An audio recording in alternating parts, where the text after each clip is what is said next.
Hello and welcome, everyone. Welcome to another episode of Soul Stories because every soul has a story. And the more we share our stories and tell our stories, the more we realize that we are far more similar than we are different. I'm your host, Lisa Warner. I am the author of The Simplicity of Self-Healing. And today I'm so excited to have my very good friend, Dr. Karen Can, here with us. Karen is an international best-selling author of the book, many books. Sensitivity is Your Superpower is one of her books. She is also a co-star along with me in the movie The Inside Effects, How the Body Heals Itself. And Karen has transitioned from being a medical doctor to a doctor of light medicine. So we are so excited to have her here today, and I can't wait, Karen, to hear your story. Welcome. Thanks, Lisa, so much. It's wonderful that you have this platform for people to share their stories, and sometimes just in sharing the story, we can actually feel like a healing, going on, even within ourselves as we share. So thank you for doing this. You're welcome. Yeah, so tell us a little bit about yourself. Like, where did your whole story start? Where were you born? Where did you grow up? Well, I am the eldest child of a Chinese family, and back then, my parents had gone to school in Hong Kong, so they had gone to college, and so a higher degree. Not everybody did do that. For example, even when I went to Hong Kong in my 20s, the women there were just so amazed and kind of curious that I would be in university. Like, because they were like, aren't you trying to get your MRS degree? Like to get married? And I'm like, no. Wow, you want to be a doctor? Yeah. So it's kind of funny. Like, that's not that long ago, but they still had that kind of cultural thing, which we had kind of gotten over that in the US, right? Like it's like women are doctors, women are, all these different things. So my mom being, university, I mean, it was different, back then. And so when they came to Canada, they had all of $20 apparently, was what I heard. And we stayed with friends, their friends, very, very, very good friends who had been in Canada a bit longer. And of course, the first thing they wanted to do was get a job, luckily because of the climate in Canada, as well as their university degrees, they were able to get teaching jobs very, very easily. Here's the funny thing. Okay, I know it's my mom's story, not mine, but segue into mine. So my mom, she's on the phone, and back then they did all these interviews by phone, and they were desperate for teachers, right? So she interviews, and she just does fantastic, and she always tells the story that she gets A plus in English in school, but she failed Chinese. So in walks this Chinese woman, right? And the principal's like, "Who are you?" And she goes, "Well, I'm Susan Can." And he just goes like, "You're Chinese." And she goes, "Yeah." But your English is so good, right? She goes, "Oh yeah, I failed Chinese." But she has no accent. She has actually a slightly British accent if you really listen. So it's very, very interesting. Yeah, she's very, very good. So I just grew up in this really, in this household where education was really, really important.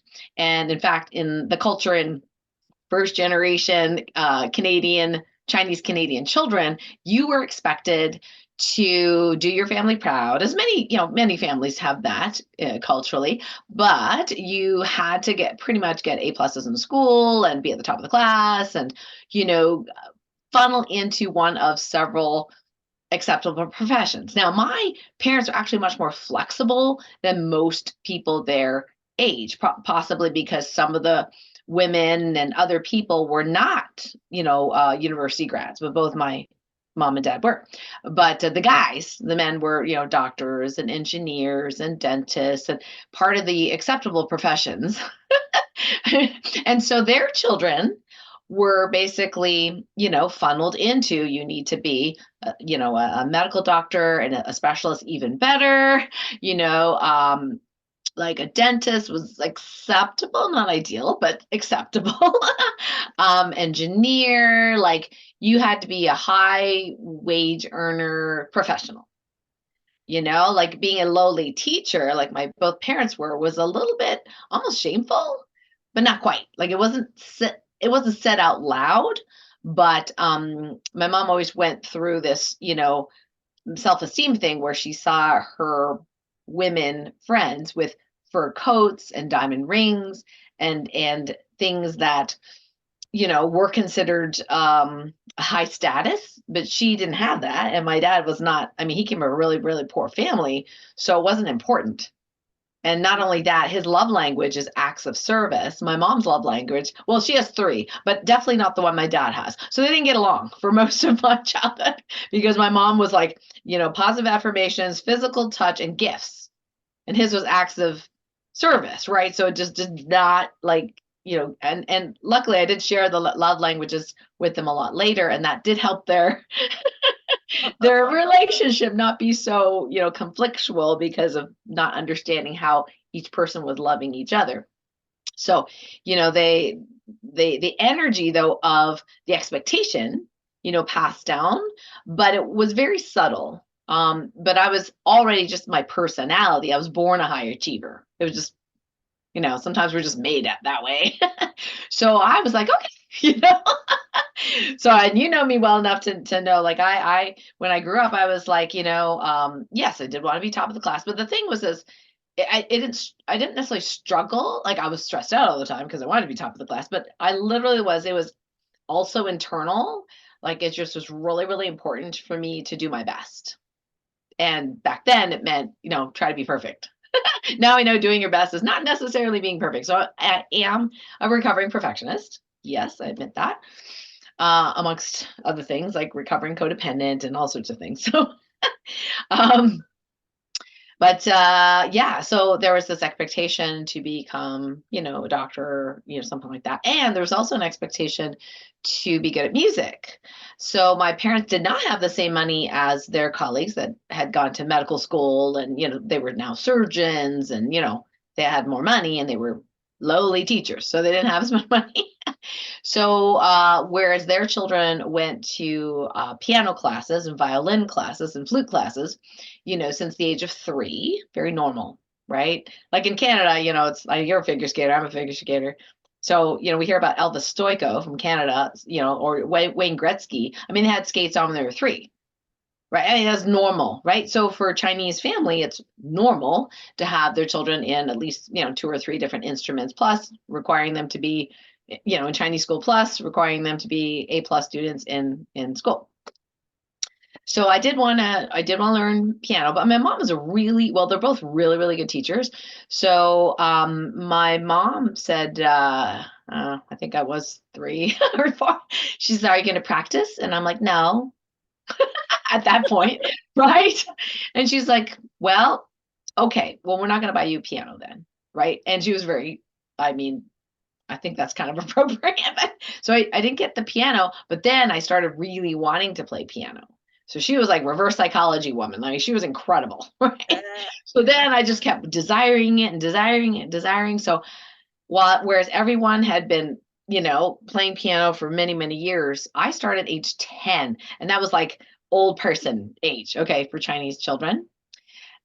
So they finally got enough money saved. I still remember it was $1,600, for that piano, and they saved it.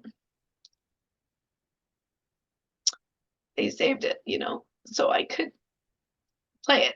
And my mom knew it was right, like the right timing, because she had brought this little plug-in electric piano at home. It was like this big with like 1.5 octaves. And I would practice every day. And she Wow. would teach me a few things. She didn't play a lot, but we learned like do re mi, from like Sound of Music and stuff like that. And she was watching. She's like, she's practicing every day the same song. And then when we had to return the electric piano, she's so sweet. She actually drew out 2 or 3 octaves of piano keys. She caught like, I don't know how she did. She was a teacher and she loved crafts and everything like that. So she actually drew out the piano keys like perfectly. And I played on the pretend piano keys. And then she's like, okay, I think we should buy her piano. She's trying to make sounds while she's playing the, it was hilarious. So I got the piano, and my mom was very, like I said, very good with people and kind of manipulative and in a positive way, and sometimes negative, but in a positive way. She says to me, and talk about manifesting, right? She says to me, I think you're very smart. I think that you will surpass all the other Chinese children in piano, even though you started late, except for Jason Lee, because he's a true genius. Right? And guess what I did? I did exactly what she said, right? Because I'm very obedient. So I did. I just kept at it, kept at it, kept at it. And whereas they were waning their interest, I had the desire and passion so much that built up till age 10. I went like, I don't know how many grades in one year, like 3 grades or 4 grades in one year. My dad had hired his high school student, Melissa, as my piano teacher, and she's like, I think she should do competition, and I actually didn't like that, but I didn't have a choice. So we ended up doing it. I did win a whole bunch of things. Again, didn't actually want to do it. Didn't like competing, didn't like performing, just like playing, but it was just a thing. You just did it. Everybody did it, so I figured I have to do it. And sure enough, the one guy that I didn't beat, or I ended up with my ARCT, which is a very high level of competency in piano. I didn't do my teacher's training, although I'm a natural teacher, so I probably should have done that one. But I did the performance training. Go figure. I don't know why I took that one. But anyway, so the first time that final exam, I was so nervous. My hands were shaking and sweating, and I made mistake after mistake after mistake. I failed. You had to get at least, I think, a 75 or something to pass. I got like a 69 or something, and I can't remember. It was traumatic. I cried for 3 days straight. Yep, I'm in bed crying, crying, crying, crying. My mom was like, "Oh my god!" Right, so she had to counsel me a little and coach me, and she says, "It's okay, it's okay, it's just piano." It's like, no, it's my whole life, Um, and then finally she says, "Well, she says, I think if you don't do it again, you'll regret it." I'm like, I just want to forget about it, right? But I thought about what she said. She says, like, you're going to university soon and you're not gonna have time to do it. So now's the time if you want to do it again. So I thought about it, and she's a really good teacher and really good coach and counselor. So after all those days of crying, I settled in and said, well, I didn't swear back then, but if I did swear, I'd be like, oh, F it, I'm just going to do it again, right? So I ended up changing piano teachers. What I realized was the piano teacher I had was this big Bavarian Russian type woman, right? And she was very emotional, and I'm very like very rigid and mathematical, and at least I was at the time. And so she's telling me, express yourself, express, Karen, express, right? And I was like, I don't know how to do that. Right? So I was just trying to get the notes right. So then my old piano teacher said, okay, well, I know this other lady, Amy. I think maybe you'll get along better. So I went to Amy. Well, Amy's Chinese Canadian, and she was very technical. So she would say, "Oh yes, well, you know what? With that note, I'm going to have you do this with your wrist, and you see how that note feels softer. Can you hear that?" And I was like, oh my gosh, I can't. So she was showing me my arm position, the weighting. She wasn't just telling me, express, express, right? Which I was like, that's why I'm Chinese Canadian. We don't show our emotions. How much we express, right? So Amy was just really technical. I had so much more confidence. I did the same pieces, thankfully, which were very very difficult pieces. And it was like, and this is like a lesson, because I went into that exam going, you know what? I don't give a beep, pass, fail. I don't really care. I don't really care. I realize this is not my life. I'm not going to be professional. I'm not going to be in front of an orchestra like Jason Lee, the one guy who I didn't beat, right? He went to like Hamburg or someplace and played with a whole orchestra. That would have like killed me had I been that good, right? I'd be like, no way, I'm never doing that. No, no, no, no, no, not in front of all those people. So, yeah, so I just went into that exam, and I was like, I don't care. I really don't care.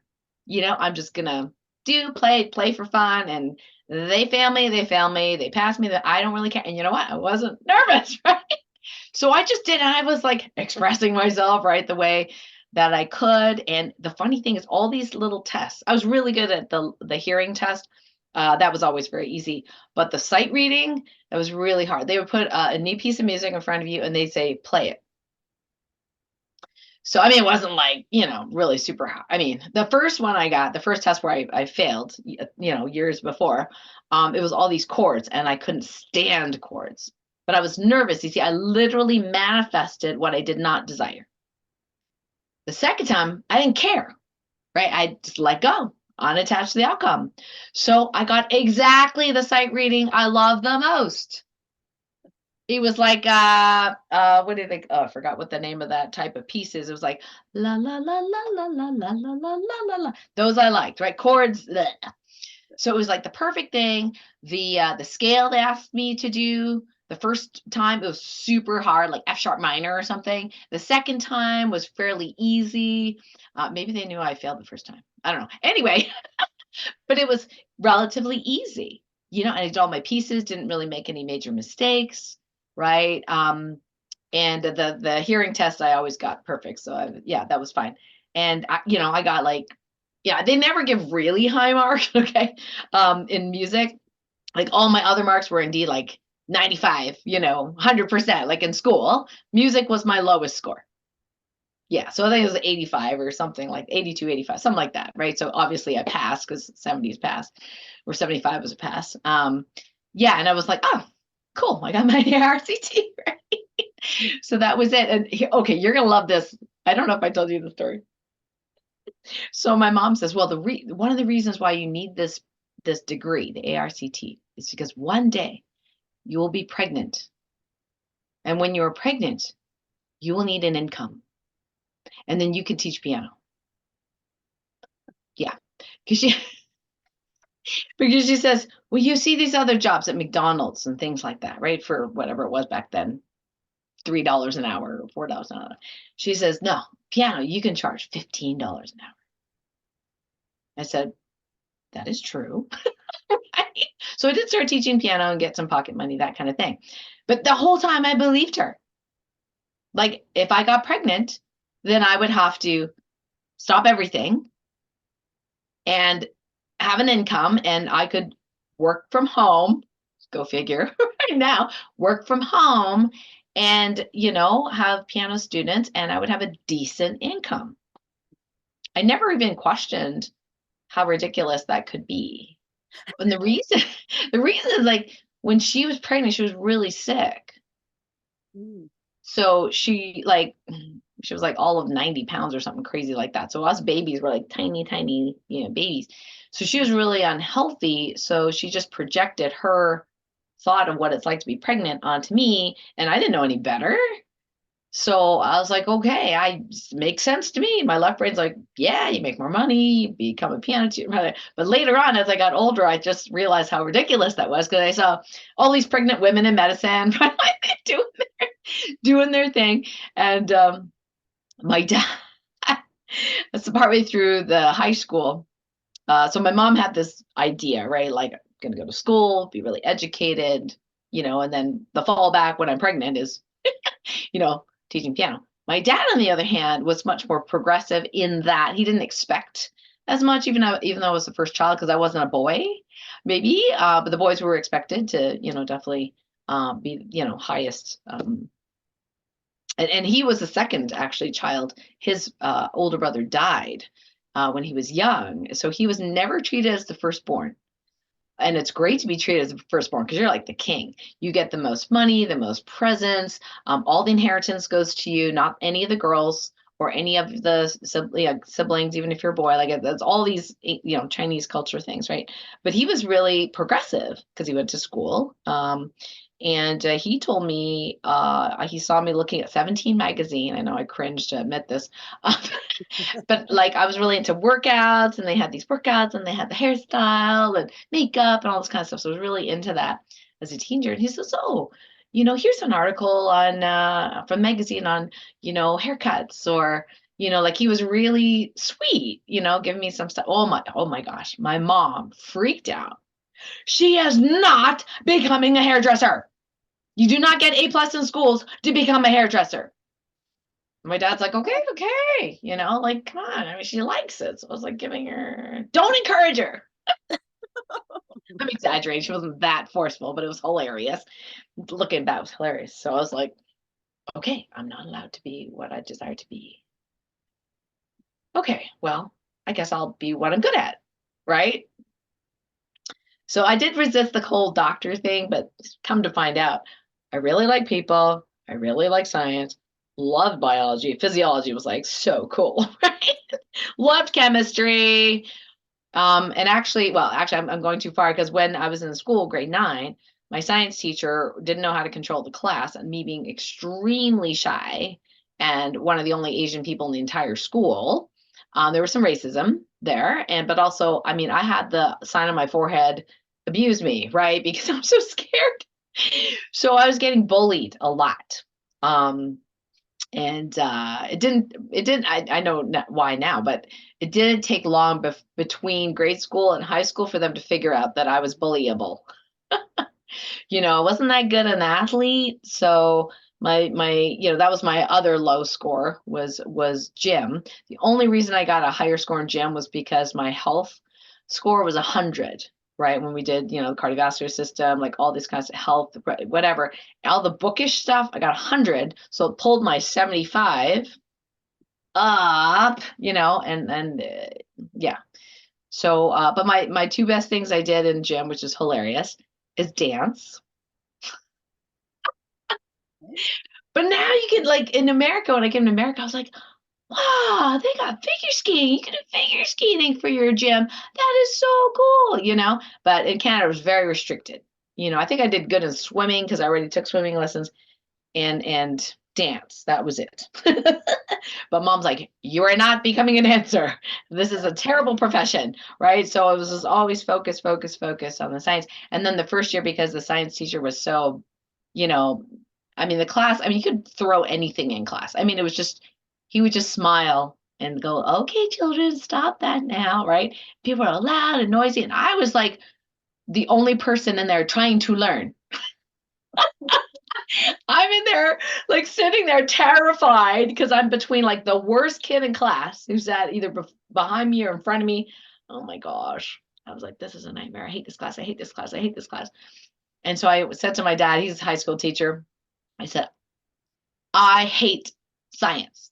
And he's like, you hate science? Why do you hate science? And so, well, it's a terrible class. People making fun of me. I'm getting bullied. I didn't know the word bully, but people are doing this and that to me, and the teacher's not controlling the class, and I'm so frustrated and upset and everything like that. And he was very good. He said, maybe it's just the teacher, but if you don't take science next year in grade 10, all these other professions are now closed to you. Maybe try again, maybe take science again and see if you like it. Because it's hard to tell that you don't like science because what you're telling me is you don't like the teacher, you don't like the class. So I thought about it, because I'm like, well, if I was, I think I should go into business, but but maybe he's right. Thankfully, I thought about it. So maybe he's right. So I thought, okay. All right, I'll add a science class to grade 10. And that science teacher, Mr. White, was hilarious. Not only did he have full control of the class, he had us in stitches all the time. And so I had him for a couple, and then I had Mr. Giles and Mr. I forgot the Murdoch. Anyway, they were all funny, witty, just and now I loved science. And I thought, thank goodness. Right? Wow. Another teary moment. Thank goodness I listened to my dad. Wow, what great Yeah. parents. Yeah. Yeah. Because, well, I'm in business, but I mean, I wouldn't be who I am today, right? If I just fell for this is hard, I don't like this, right? And just ran away instead of saying, well, maybe it's not always like that, right? So just that openness was so cool. Um, yeah, so I fell in love with science, hated math. I was really good at it. I'm like, seriously, like if I were me today back then, it would have been hysterical because I'd be like sitting in class going, do I care what speed the squirrel is running up the tree and the fox is running after it? Seriously, how is this going to help me in any part of my real life? But I was so innocent, I had no idea. So I was just like, okay, you want me to figure out the square root of whatever and the tangent, the angle of the squirrel running up the tree? And I was like, okay, right. And the math teacher was, she was fierce. I was terrified of her. But I was like, okay, yeah, but I got really high marks in math. It's just this, if somebody had said to me, which I would now say, not the teenagers necessarily listening to this, but people that hate math, right, in school. I said, okay, well, first of all, you're in school, so that's what your parents chose, what you chose. That's fine, right?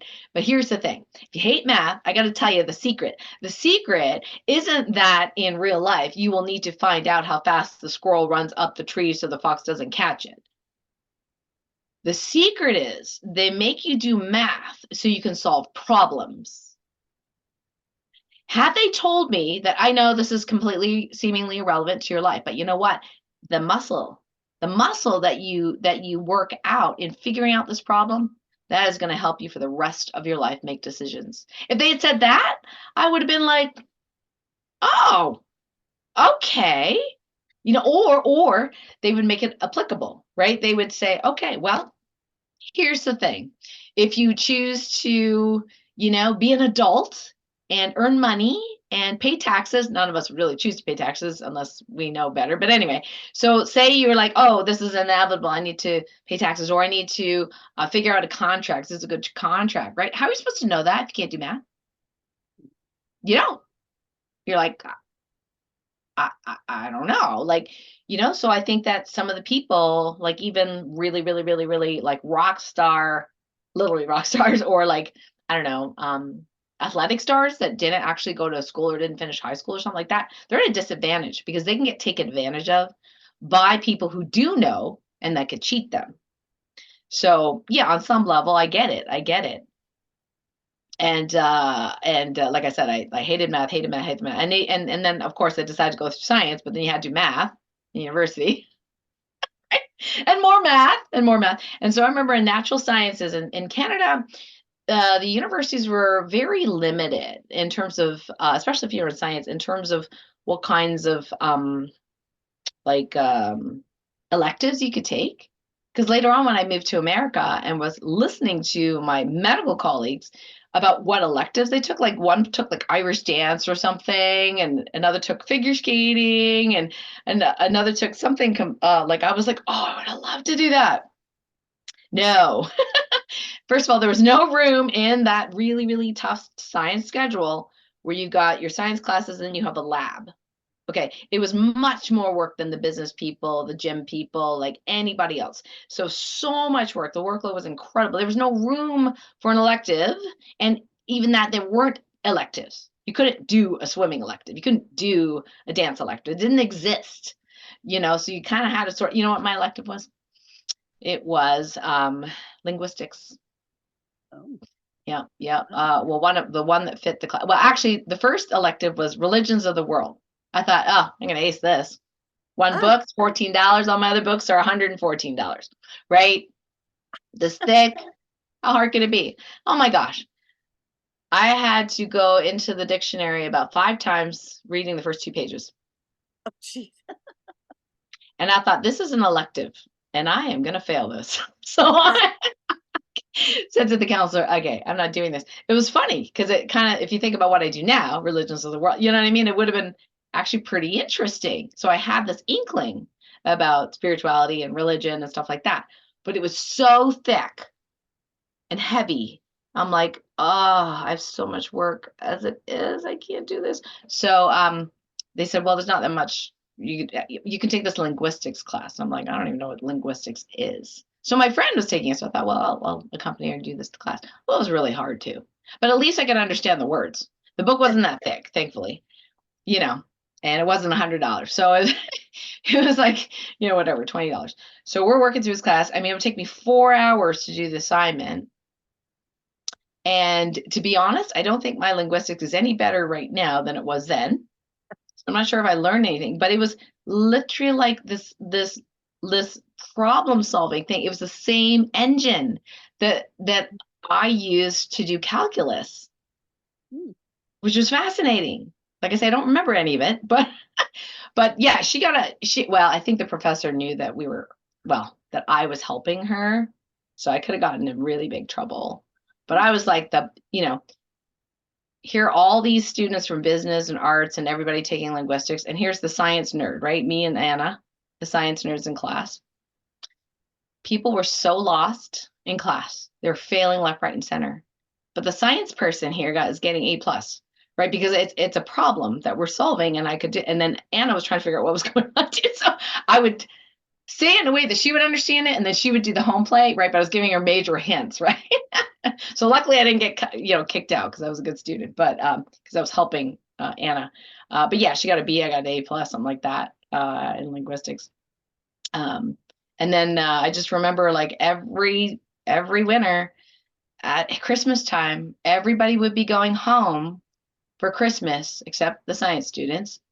We would end up with an exam, usually on the 22nd or the 23rd, right before and these exams are 3 hours long. And luckily the music exams I had to do in high school, not in high school, but because I was studying piano, those were 3 to 3.5 hours long. So I was used to doing really long exams. So that was not an issue. A lot of first year students at university they just couldn't tolerate it. The engineers, all these guys with the big thick leather jackets are engineers, those hot shots, half of them fail out the first year. So now they have this jacket that says engineering. It's really embarrassing. Yes. Yeah. Anyway, so yeah. But I really enjoyed undergrad. And then when I went to medical school, part of me was like, you're just going to do what all Chinese children do. But I'm like, but wait, my parents aren't actually pressuring me to do that, which is really weird because all the other Chinese parents are pressuring their children. But my personality is really competitive. My self-esteem was less than stellar. So I needed these outside, accolades to make me feel good. And then if somebody didn't like me, oh my God, right? Like I just took everything personally, good or bad. So yeah, I thought, well, people going to medicine, what else could I do? So I went to, I thought, optometry would be really cool because I really liked my optometrist. He was such a sweetheart. And I visited, there's only one, and of course I felt special because it was like one English optometry school in all of Ontario or whatever. Right. So I went to Waterloo and it's gorgeous. Like the school was gorgeous. Everything was great. And I was so excited. I wasn't sure I was going to get in, but I was just really excited. And I talked to my Dr. Sheldon, my optometrist. He goes, do you have good grades in school?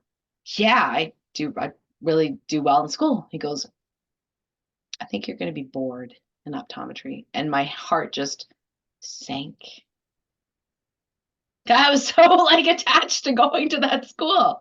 But I thought I really respect him, right? And I thought, oh, okay. So what else could I do? Well, I had really bad skin, like horrible, horrible acne. Didn't understand then that it was due to, gut problems from having antibiotics when I was 3 years old and yada, yada. So I had horrible, horrible skin, wore tons of makeup, saw the dermatologist, another doctor. Now she was interesting. She had no personality at all. She was nice, but like zero, like just like deadpan, like no ups and downs, just deadpan. And she would like literally, this is gross, guys, so cover yours. So she would squish my zits, right, with the comedone extractor. And I thought, and my face would come out red. It was so embarrassing in front of all these people after waiting an hour for the appointment, right? And all these people looking at me like, because my face is all red. But it felt really satisfying to do that. And I thought, that's fun. That's fun. I like, cool things like abscesses and they're neat, Yeah, I remember the one time my dad had a splinter. Where do you have a splinter? Yeah, I need a splinter somewhere, and I took the tweezers and took it out. And I thought it was the coolest thing, right? They're like, you should be a doctor, right? Because like there, I wasn't afraid of blood. The one time I put, I took the scissors. I was trying to open a Barbie package, and my parents were asleep. It was like Christmas morning or something, and I went, psh, and it went right into my hand, Oh. and so I was like, blood. There's blood spilling, and I was like, uh-oh. I wake up my mom. I'm like, my hand is bleeding. And she's like, what? She jumps up, she comes to the bathroom, right? There's blood, and the Barbie, what were you doing? I'm like, trying to order the Barbie package. Now I know not to do it that way. And she's, oh, maybe it's dirty. We'll have to clean it. So she pushes on it. This huge column of blood comes out, splashes just like on, if people watch the Supernatural show, it's hilarious, splashes on the mirror, like this blood splatter, right? She's horrified. I'm laughing. I think it's hilarious, right? It doesn't really hurt, right? She goes, wow, you're so brave. You should be a doctor. So all these little things to finally get me there. So I thought, well, I like sort of like the dermatologist. She does kind of fun stuff. So I thought, well, how do I become a dermatologist? This is, well, you have to get your MD first. I'm like, okay. And I saw my other, Chinese friends, they were doing it. And I thought, well, they're a little older and a year older, and they're doing it. And I'm like, I think I'm as smart as they are. So I'm being competitive. I decided to go to medical school. And so my dad's friends, being all the men, we're all, medicine. They're like, oh, you have to go to Queen's. No, no, no, you have to go to University of Toronto. That's the best medical school. No, no, no, it's Queen's. They're going back and forth, and Western's better than, and so I thought, well, McGill, no, McGill. And I'm like, I'm not going to Quebec. I'm just not. So that's off, right? So I apply to all the places, and McMaster was where I did my undergrad. And I really, really, really wanted to go to McMaster because they were special. They took older students that had varying different experiences, really seemed to be more heart-based, like not just your good grades and you're a nerd, and I thought this is really cool. So I applied to there and did the usual, interview and the whole bit. Well, I was just so naive, Lisa. I didn't know the world at all. People in McMaster are looking for people that have been in the Peace Corps, right? Have like built communities for the African children, like those types of people. I'm like, I'm a really good student. I really like people, and I'm really good at math. Like what I mean? I was like, no, you're not mature enough to be in this program. They didn't say that, but that's so I got refused. Right? My heart was like so sinking. But then I went and visited some of the other universities, and I really liked Ottawa U. And I thought, well, I really heard too much about it, but this is a brand new building. And I really like the building and I like the city. But none of my um, mom and dad's friends ever went there because it was relatively new. But I also have a stubborn streak thanks to my dad. So I went and I decided to, Ottawa U said yes. I think I got a yes from Western, yes from University of Ottawa. I don't know if I applied to Queens. I can't remember. And then, yes, in Ottawa U, and I decided Ottawa U. Oh my gosh. It was like, why are you going there? And I'm like, because I like the school and I like the people I met. And, you know, so my parents weren't too pleased, mostly because their friends were saying, oh, what a waste. Mm. So I went to Ottawa, really enjoyed it. And the funny thing is that we had some sort of accreditation. Each school gets accredited, I think, every 5 years by an accrediting body to see how good they are. Well, guess what? University of Toronto failed their accreditation. McGill barely passed. Wow. Western got a 2-year probation. Queens did not pass.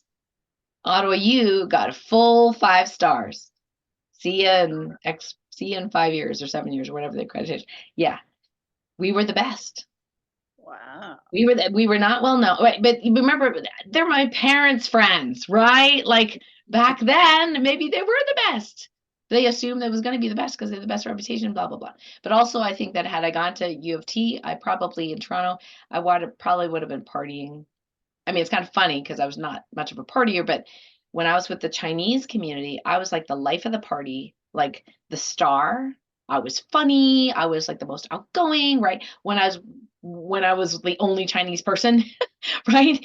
Then I was quiet. I was mousy. I was meek. I was scared out of my mind, right? Somebody might squish me, because I'm a nerd, but had I been to U of T, I would have been the most popular chick on the block. And I would not, I mean, I don't know.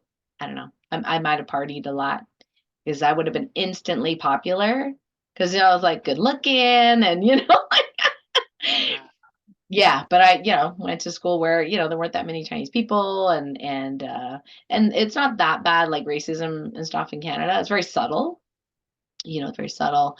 So I felt like it was okay. And I really did like my teachers a lot at University of Ottawa. Actually, there's a famous guy who graduated 2 classes ahead of me, who's now very well known in the wellness industry. Him and I have things that we see not eye to eye on, but not that he knows me. His name is Mark Hyman. Do you know Mark? mm-mm. Yeah, okay, yeah, he's very, very famous guy. Sort of like, Dave Asprey's really famous bulletproof guy, in medicine, like Mark Hyman is a Canadian, best-selling author, multi-time best-selling author. Yeah, yeah. So he's from Ottawa U as well. And then after that, it was like, oh, great.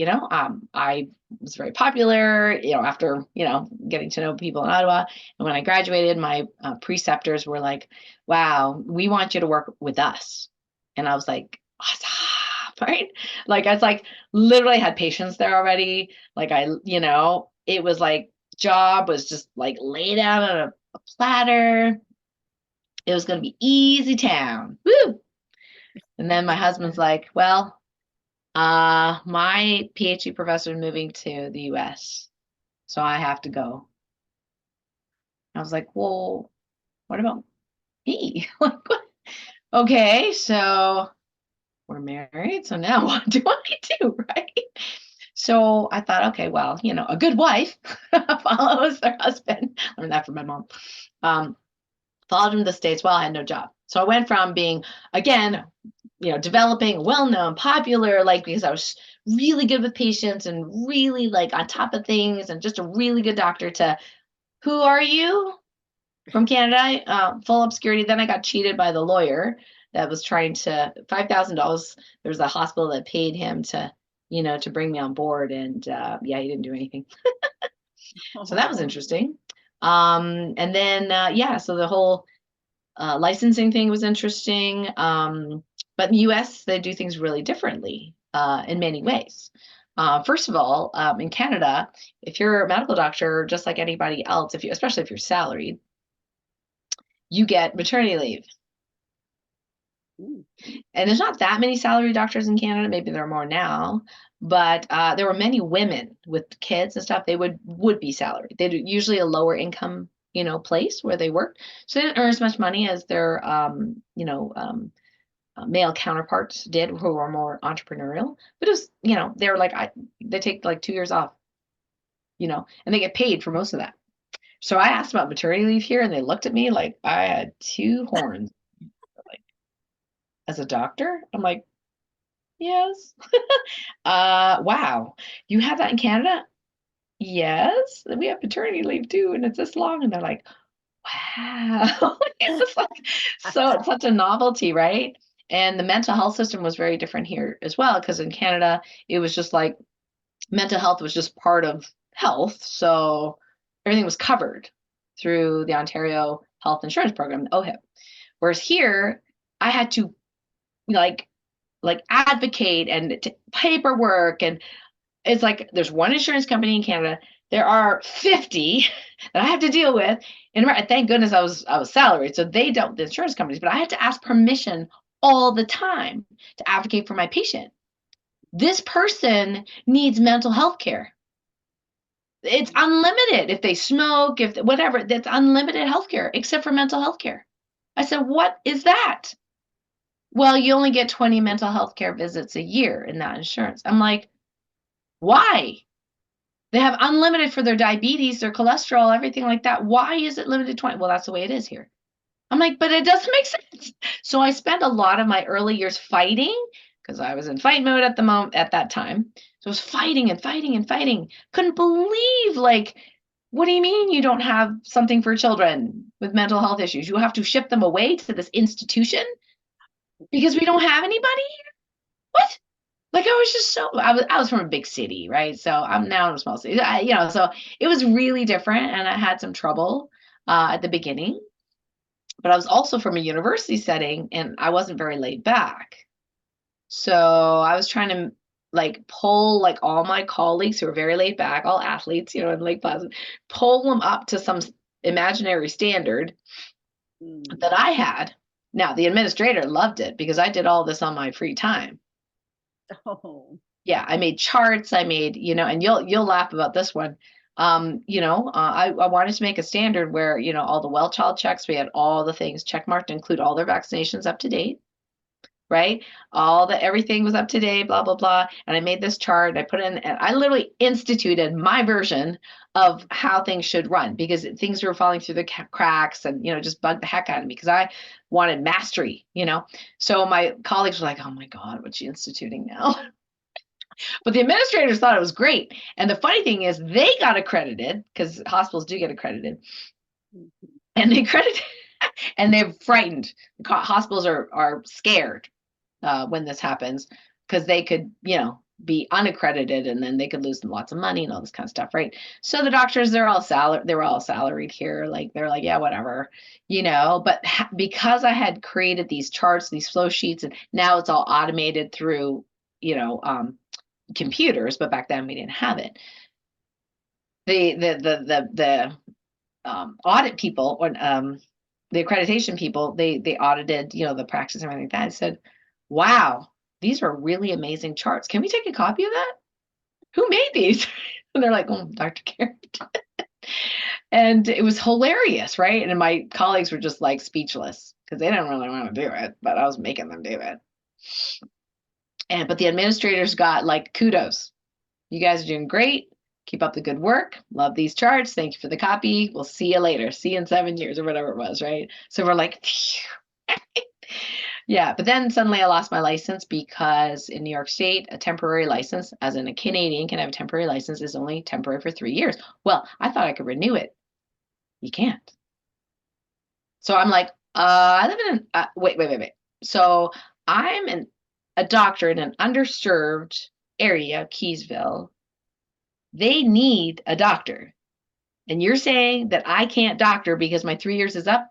Oh, we're so sorry. Well, of course, I didn't understand the system. At that time, didn't pay attention, right? Temporary license. I figured, well, I just renew the temporary license. How hard could that be? No, it's non-renewable. I went to the state, the governor, so the lawyer that was supposed to get my green card who skipped out and did not, right? I actually reported him to the bar association. And, oh, he was pissed. So, but then I found Teresa Gibbons, another lawyer. She felt so sorry for me. She goes, "Oh, you're in an underserved area. We could have gotten your green card in less than a year." And I'm like, "Really?" She goes, "Let me take over the case. Yeah, don't bother. Don't worry about the thousands of dollars. I'm just going to charge you minimal because I feel so bad for you." So it was too late to save that job. By that time, my husband then got a different job in California, and so by the time I got my green card, I'd already shifted gears. But that the medical, um, let's say the medical politics, I wasn't too thrilled with because it was more about, and many of you know this already, like more about the number of people you see per hour rather than the quality of the care. Mhm. Yeah. Sad. Yeah. Yeah. They would actually bring a consultant in who would say, this is a systems problem. You're not billing correctly. If you teach people how to bill correctly, you'll get more money. So I'm like, so you're saying that I don't have to see more patients, but bill correctly and document correctly for them? Yes. Right? We all heard it. What does the hospital administrators do? They go, you need to see more patients. We're going to cut your salary by 40% because you're not seeing enough patients. I'm like, well, what about what the consultant said? Right? Like, are you not going to train us how to bill correctly? So it's like they had their idea of what they wanted. The consultant said something different. They didn't like what the consultant said, so they just ignored it. Oh my. So that, and then I said, well, see ya. I'm going to California. So I went to California. I did get a job with UCLA. It was a fantastic experience. Got to teach residents and students and medical students. Loved the teaching. It was awesome. And then what happened is my husband's like, I hate it here. I actually found a skating community, adult skating community, which I loved. Skated in the same ice as Sasha Cohen, Michelle Kwan, Timothy Gable. It was amazing. Um, and I'm like, but I like it here. Right? My husband's like, I hate it here. So I'm like, okay, that's it. I'm done. We are moving one more time. And I'm going to uproot my entire practice one more time. And that is it. Next time we are not moving. You move, I'm not going, you know. So we kind of went back and forth, and finally we said we're going to go back to Lake Placid. I knew I wasn't going to work for the hospital anymore because of all the politicking, and it wasn't about the patients, it was about money. So I thought, okay, well, I could maybe do a private practice. But the funny thing is I thought I was really going to miss UCLA, but the politics started creeping in there too. So what I had was a really, really good thing going. And when I left, it just shattered. Yeah, one of the best programs, resident training programs in the country, one of the best rated ones. They just destroyed it. Oh, Yeah, all about the wow. money. Yeah, and I remember some of my residents who we really loved each other. They were like, "Why are you leaving?" I said, "Well, two reasons. One, my husband hates it here, and second of all, I've seen this. It's all about the money. I've seen it before. I'm not making that same mistake. I'm not doing this again." Mhm. And they moved us to a new building and said, oh, we're going to give you this and that and this and that. It's going to be great. I said, put it in writing. Mhm. Put it in writing. They're like, Dr. Karen, like, stop being such a pain. They're giving us. I'm like, no, seriously, it's not real until. And guess what? They reneged on all of it. All of Wow. it. Yeah. Yep.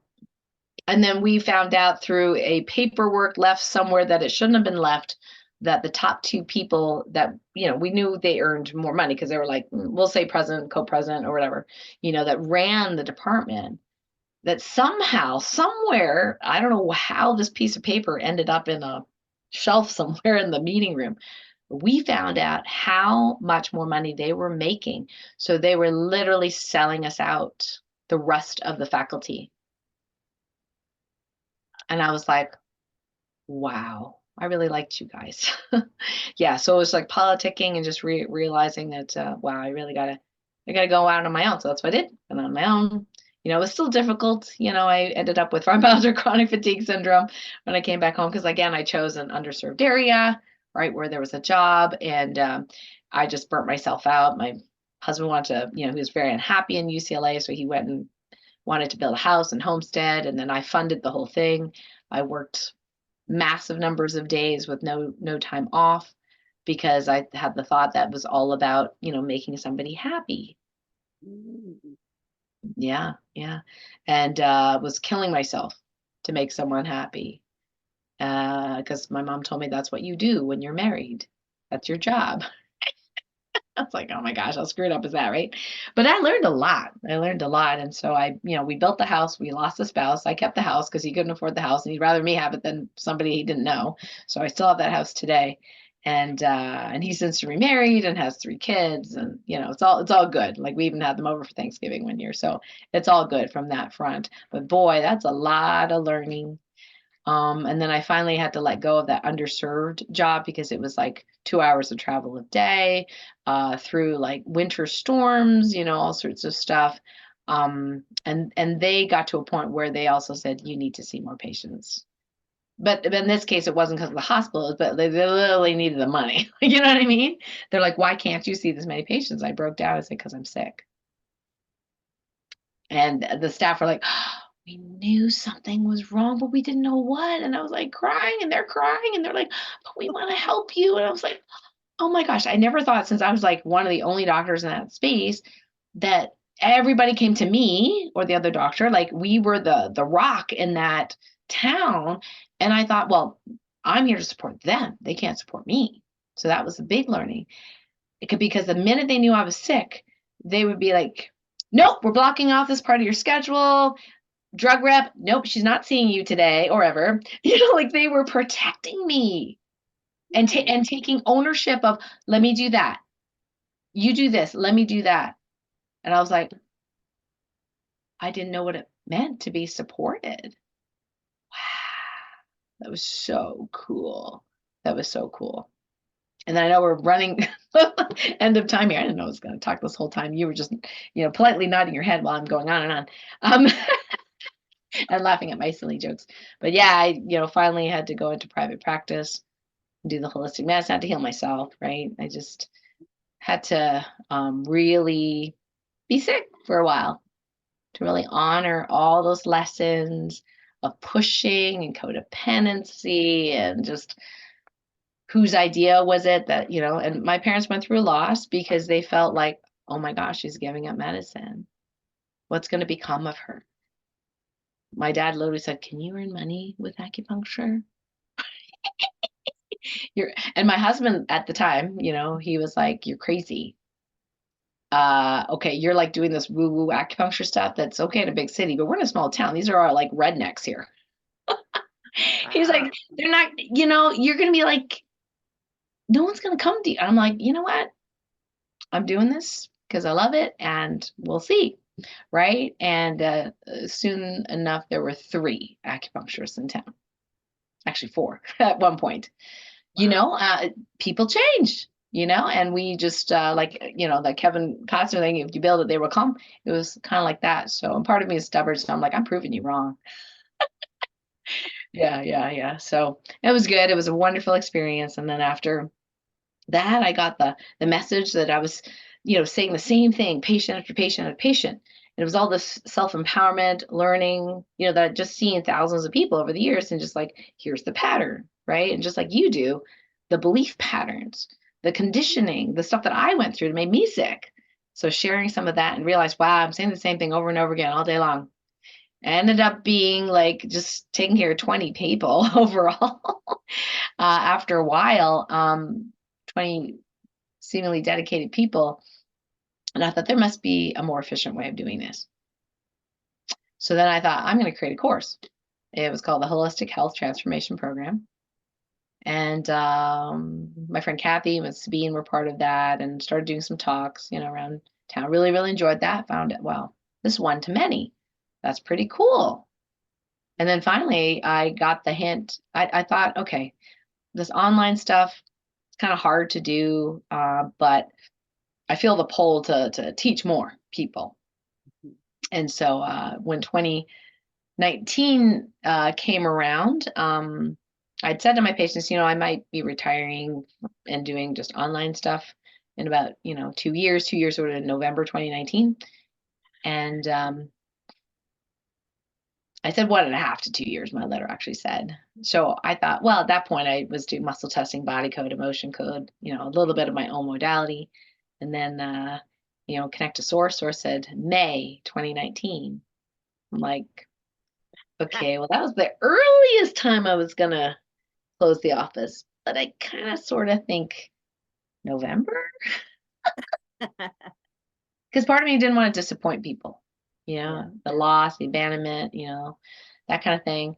But then immediately after I was like planning November, there was something that happened in the office where another doctor was told by a nurse that I was doing something wrong. And I ended up in front of the state board under investigation. But the minute I got the letter, I knew exactly what it was. It was a message from the universe that said, we said May. And I was like, Wow. I got it, I got it, I got it. May it is, May it is. Okay, retiring in May. Right. So we dealt with that and it was fine. It was fine. I just, because I knew what it was for. I knew that was my hint, like a kick in the butt to go, we said May. And I didn't know why May, but I'm like, okay. So we dealt with that. It took 8 months to resolve and it was fine. Right. And I'm like, well, even if I lose my license, who cares? I'm retiring. And so that was fine. And I didn't lose my license, but it was just a technical error, like a heaven forbid I prescribe CBD at an institution. Oh my gosh, like really like big red flags. Woo. Anyway, Jeez, right? yeah. So after retiring in May, and then as we all know, that pandemic hit. And Mhm. had I not retired in May and prepared what I prepared business wise, I would have been in some financial pickles. So the universe is really trying to help me out so I could get prepared. And that next year, I doubled my income. Wow. So I was like, thank you. And it's just like trusting, trusting that guidance now more and more and more and more. And so it's really, really exciting. And so now it's mostly, energy medicine, teaching. I have my light medicine community. We do a free mini healing every month. It's super fun. Reading what energies are happening in the world and speaking to that. Definitely 2020 was very interesting with the whole censorship, cancellation. I was very outspoken, did not understand I'm being a doctor, got the doctor hat on, got the science hat on. This is not making sense, guys. So I'm like just speaking out, not thinking too much about it. It's like, you know, it's like off with your head. Like it's like no for you. Like I was like, you're banned from Facebook. I'm like, what? But it's based on science. Right? Then yeah, YouTube was Not interesting. I our just got science? one. I think I got 2 strikes on YouTube. Okay, you guys love this. And I'll end with this. The second strike on YouTube was I had posted and they were crawling it for the past. So there was like a this was last year when I was in Aruba around this time. I got my staff said you got a strike on YouTube. I'm thinking I didn't say anything recently that I could think of. It was an old video. And this is the title of the video, guys. Scientific proof that love affects healing or something like that. The science so this wait, the scientific evidence okay. The healing effects of love, something like that, right? Mhm. And I took a screenshot because I'm using this for advertising. And I was able to it is funny because Two Truthers had won the network marketing award for our company. They were sitting at another table. I did want to meet them, so this was a really great starter conversation to talk with them. And I said, "Hey, I just got canceled on YouTube." They're like, "For what?" Right? So I tell them the title of the video, and they're like, "Wow, a scientific evidence for the healing properties of love." There it is. That's what it was. So then I even showed, the CEO of the company. I said, David, check us out. I just got canceled on YouTube. And he's just like shaking his head. Yeah, yeah. So I was like, okay. But then I realized, you know what? It seemingly doesn't matter how much I proclaim whatever it is. When people aren't ready to hear it, they're not ready to hear it. And it made very little impact, unfortunately. It Mhm. certainly didn't make an impact on my family. Um, my community was kind of there already, but it didn't make an impact to the people closest to me. So I'm like, well, there's no point then. But I had to do the experiment, right? Just to try. Mhm. Even one of the nurse practitioners that I'm very good friends with. I mean, I lived with her house like for a year. Like I'm really good friends. And she says, don't talk to me about the jibby jabby. We won't say the word Mhm. because she's like, I work with an immunologist and blah, blah, blah, blah, blah. And, you people, blah, blah. She says, don't ever talk to me about this again. I was just trying to see if you looked at the science too, but I guess not. Oh Yeah, my. yeah. And then she retired, which is good because then she would have had to face the what happened after, right? She did not. A lot of the colleagues did. They Mhm. retired at the perfect time, so they didn't actually. And one of my colleagues was a ophthalmologist, and he started blowing the whistle. But he was retiring. You know, he said nobody listened to him at New York State. See, He was shocked. He thought, I'm an ophthalmologist. I'm a specialty. I'm seeing this thing. This is not good, guys. Warning, warning, warning. I think we really should reconsider this recommendation, right? Crickets. And he's right. like, well, I'm retiring. So literally it's like, yeah, yeah. So it's been very, very interesting just, doing this kind of work and like, meeting and other people, and then working with people like you, and we're on the same page, and knowing how the body heals itself, and being in the movie together, and having best-selling books written together. Like, it's just super, super cool. So I'm really grateful. Thanks for letting me share my very long story. Oh, it's so interesting to hear people's stories. You know, everybody has such different stories, such different backgrounds, but at the heart of all the stories, like it's all love. It's all about how do we make it in this crazy mixed up world where up is down and down is up and it's like people don't seem to notice that everything is backwards and inside out. Yeah, and then being that frequency of love despite all the different challenges, right? Instead of reacting, which I used to be very reactive. Like, I would get on my high horse and be like, I'm fighting this and I'm fighting that. And even, a cover of one of my books I was going to publish called Spiritual Medicine, The Battle for Light with Light and Dark. And then I realized I'm not in the battle mode anymore. I can't publish this book. Yeah, doesn't make any sense to me anymore. Yeah. Yeah, once we get out, we're so trained in battle modes, Yeah. right from the beginning, that it's really difficult to get out. But once you get out of battle mode and you realize it's all love and we open up and we allow that intuition to guide us, we're being guided by source. Like, what can go wrong? It's so Yeah. much easier. So much easier. Like, things, I call them abundance challenges that happen in our physical 3D world that we do not plan on or desire necessarily. It's sometimes undesired things. But then on just knowing that, okay, I don't know how this is for the highest greatest good, but I'm just going to trust that it is, and that I'll be guided to my next step. Yeah, Exactly. exactly. Wow, Karen, I'm so glad to know you. I am so glad to know that you are out in the world, making the world a better place, helping all of your clients, helping people to realize that it's not just about pills and shots and those things. We have light inside us. And that when we tune into the light inside us, there's nothing that can stop us. Yeah, absolutely. And we're doing this together, which is very exciting, and a real privilege. So thank you, Lisa, for showcasing my story and having me on the show. And it's been wonderful working with you. Thank you so much. So, Karen, how do people find you if they'd like to know more or join your academy? What? Okay, yeah. So the easy way is just karencan.com. And we actually have an online community on the app called Circle. It's kind of like Facebook without the censorship and without the ads.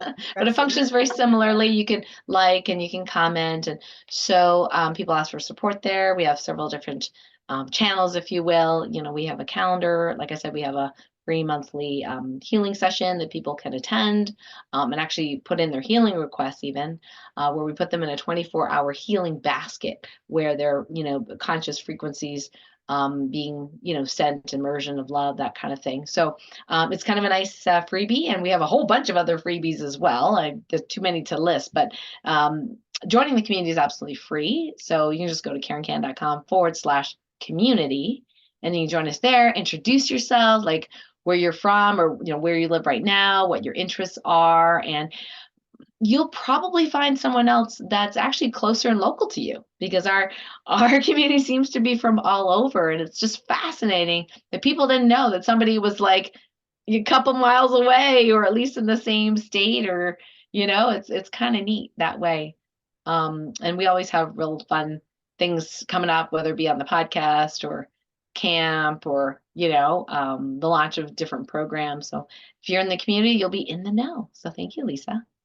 Beautiful. Thank you so much, Karen. It's so lovely to hear your story. And it's just great because no matter how much you know somebody, you can always learn more when you hear their stories. So it's so Mhm. enlightening. Thank you so much. My pleasure, Lisa. And yeah, I really appreciate the work that you do. So thank you. Thank you. So everyone, go look for Dr. Karen because she is doing beautiful things in the world. So until next time, create for yourselves a great life story because you can. Bye for now.